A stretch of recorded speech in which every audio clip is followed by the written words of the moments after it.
why you need to be tracking your website traffic. This is so incredibly important.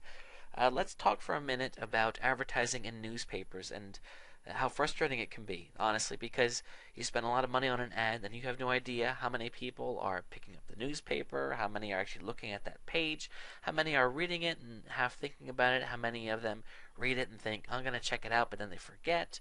It's very hard to track. With a website, we can track amazing things. It's something when I talk to people that don't realize that this is in place, they just their jaw drops to the floor when they realize what they can really be doing to learn more about their site. Fortunately, the tracking is actually free. Google Analytics is the company that runs it. Of course, obviously it's ran by Google, and it's really, really good. It's a simple line of code that you just place on your site. You can get your webmaster to do it, and before you know it, you can be tracking a ton of things.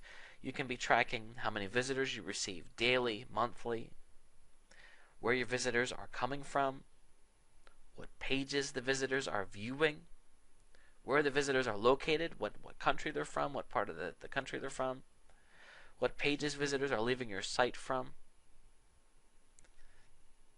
and a lot more. Essentially, what this allows you to do is look at the performance of your website and track it. And it's really important to understand it, and a professional would be very helpful to sit down and share with you, what this stuff means, and of course, what you should do from it. For example, let's say that you notice that you're getting a lot of traffic from a certain phrase.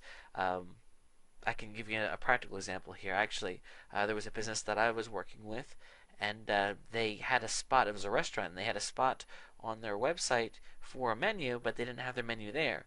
And I noticed that almost half the people that were coming to this site were going to the menu page, and of course it wasn't there. So they were actually interested to hear, and of course it makes sense when you think about a restaurant.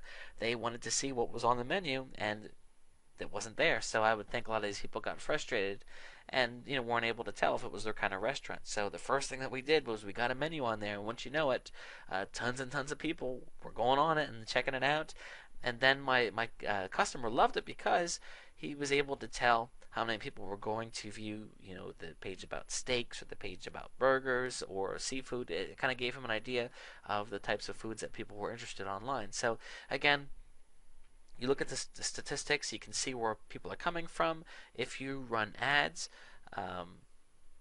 on other websites, you can see how many people are coming from that ad and how long they're staying. For example, let's say that you're running ads on a popular website and you're getting a lot of clicks. However, you're noticing that these visitors are not staying long, then that should give an indication that these visitors aren't the best quality. However, maybe you're paying a good bit of money for other traffic that's coming through, and you notice that these people are coming through and they're buying, they're spending a lot of time on the site. These are higher quality people. So the statistics are really invaluable, and I highly, highly encourage you to check it out. Google Analytics is the site, and a professional would be happy to sit down with you and talk about how we can help you understand this and, of course, obviously take it to the next level.